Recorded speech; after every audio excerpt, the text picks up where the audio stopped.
ನಿಮ್ಮ ಟ್ರೂ ಕಲರಲ್ಲಿ ನೇಮನ್ನು ಚೇಂಜ್ ಮಾಡೋದು ಹೇಗೆ ಅಂತ ಈ ವಿಡಿಯೋದಲ್ಲಿ ತಿಳಿಸ್ಕೊಡ್ತೀನಿ. ಅದಕ್ಕಿಂತ ಮುಂಚೆ ಈ ವಿಡಿಯೋಗೆ ಒಂದು ಲೈಕ್ ಮಾಡಿ. ಜಸ್ಟ್ ನಿಮ್ಮ ಟ್ರೂ ಕಲರ್ ಮೇಲೆ ಕ್ಲಿಕ್ ಮಾಡಿ. ನಿಮ್ಮ ಫೋನಲ್ಲಿ ಟ್ರೂ ಕಲರ್ ಇದೆಯಲ್ಲ ಅದ್ರ ಮೇಲೆ ಕ್ಲಿಕ್ ಮಾಡಿ. ಸೊ ಕಾಣ್ತಾ ಇರ್ಬೋದು ಇಲ್ಲಿ ಟ್ರೂ ಕಲರ್ ಇದೆ, ಅದ್ರ ಮೇಲೆ ಕ್ಲಿಕ್ ಮಾಡ್ತಾ ಇದ್ದೀನಿ. ಜಸ್ಟ್ ಕ್ಲಿಕ್ ಮಾಡಿಬಿಟ್ಟು ನಿಮಗೆ ಕಾಣ್ತಾ ಇರ್ಬೋದು ಇಲ್ಲಿ ಈ ಥರ ವಿಂಡೋ ಓಪನ್ ಆಗುತ್ತೆ. ಜಸ್ಟ್ ನಿಮಗೆ ಕಾಣ್ತಾ ಇದೆಯಾ ನಿಮ್ಮ ಒಂದು ಪ್ರೊಫೈಲ್ ಪಿಕ್ಚರ್ ಅಪ್ಡೇಟ್ ಮಾಡಿರಲ್ಲ, ನಿಮ್ಮ ಒಂದು ಪ್ರೊಫೈಲ್ ಪಿಕ್ಚರ್ ಲೆಫ್ಟ್ ಸೈಡಲ್ಲಿ ಟ್ರೂ ಕಲರ್ ಅಪ್ಲಿಕೇಶನ್ ಓಪನ್ ಮಾಡಿದ ತಕ್ಷಣ ಲೆಫ್ಟ್ ಸೈಡಲ್ಲಿ ಇದೆ, ಇಲ್ಲಿ ಕಾಣ್ತಾ ಇದೆಯಾ ಅದ್ರ ಮೇಲೆ ಕ್ಲಿಕ್ ಮಾಡಿ. ಅದ್ರ ಮೇಲೆ ಕ್ಲಿಕ್ ಮಾಡಿದ ತಕ್ಷಣ ನಿಮ್ಮ ಪ್ರೊಫೈಲ್ ಕಂಪ್ಲೀಟ್ ಆಗಿ ಓಪನ್ ಆಗಿದೆ. ಇಲ್ಲಿ ಕಾಣ್ತಾ ಇರ್ಬೋದು ಕಂಪ್ಲೀಟ್ ಯುವರ್ ಪ್ರೊಫೈಲ್ ಅಂತ ಇದೆ. ಸೊ ಅದ್ರ ಮೇಲೆ ಕ್ಲಿಕ್ ಮಾಡಿ, ಕಂಪ್ಲೀಟ್ ಯುವರ್ ಪ್ರೊಫೈಲ್ ಮೇಲೆ.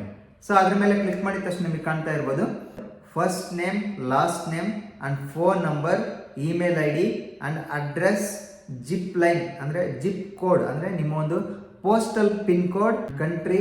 ಇಲ್ಲಿ ಕಾಣ್ತಾ ಇರ್ಬೋದು add tag and about me ಅಂತ ಇದೆ. ಸೊ ಇಲ್ಲಿ ಕಾಣ್ತಾ ಇರ್ಬೋದು ಈಗ ನಾವು ನೇಮ್ ಚೇಂಜ್ ಮಾಡಬೇಕಲ್ವಾ. ಜಸ್ಟ್ ನಿಮಗೆ ಕಾಣ್ತಾ ಇರೋದು ಫಸ್ಟ್ ನೇಮ್ ಮೇಲೆ ಕ್ಲಿಕ್ ಮಾಡಿ.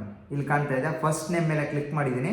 ಸೊ ಅದು ಎಡಿಟ್ ಆಗಿ, ಸೊ ಫಸ್ಟ್ ನೇಮ್ ಮೇಲೆ ಕ್ಲಿಕ್ ಮಾಡಿದ ತಕ್ಷಣ ನಿಮಗೆ ಕಾಣ್ತಾ ಇರ್ಬೋದು ಈಗ ಎಡಿಟ್ ಮಾಡ್ಬೋದು, ಆ ರೀತಿ ಡಿಸ್ಪ್ಲೇ ಆಗುತ್ತೆ. ಜಸ್ಟ್ ನಿಮಗೆ ಕಾಣ್ತಾ ಇರ್ಬೋದು ಕಂಪ್ಲೀಟಾಗಿ ಎರೈಸ್ ಮಾಡಿ. ಎರೈಸ್ ಮಾಡಿದ ತಕ್ಷಣ ನಿಮ್ಮ ಒರಿಜಿನಲ್ ನೇಮ್ ಅಂದರೆ ನೀವು ಯಾವುದು ಚೇಂಜ್ ಮಾಡಬೇಕು ಅಂತ ಅಂದ್ಕೊಂಡಿದ್ದೀರೋ ಆ ನೇಮನ್ನು ಇಲ್ಲಿ ಟೈಪ್ ಮಾಡಿ.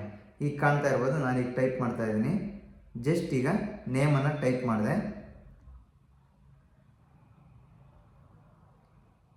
ಹರೀಶ್ ಟೆಕ್ ಇನ್ ಕನ್ನಡ, ಓಕೆನಾ.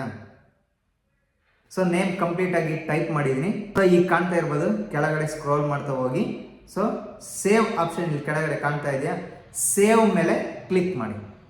ಜಸ್ಟ್ ನೀವು ಸೇವ್ ಮೇಲೆ ಕ್ಲಿಕ್ ಮಾಡಿದ ತಕ್ಷಣ ಕಂಪ್ಲೀಟ್ ಆಗಿ ಸೇವ್ ಆಯಿತು. ಈಗ ಕಾಣ್ತಾ ಇರ್ಬೋದು ಹರೀಶ್ ಟೆಕ್ ಇನ್ ಕನ್ನಡ ಅಂತ ಬಂದಿದೆ. ಸೊ ಈ ರೀತಿ ನಿಮ್ಮ ಒಂದು ಟ್ರೂ ಕಲರ್ ನೇಮನ್ನು ಚೇಂಜ್ ಮಾಡ್ಬೋದು. ಈ ವಿಡಿಯೋ ಹೆಲ್ಪ್ಫುಲ್ ಆಗಿದ್ರೆ ಹಾಗೆ ಸಬ್ಸ್ಕ್ರೈಬ್ ಮಾಡೋದನ್ನು ಮರಿಬೇಡಿ.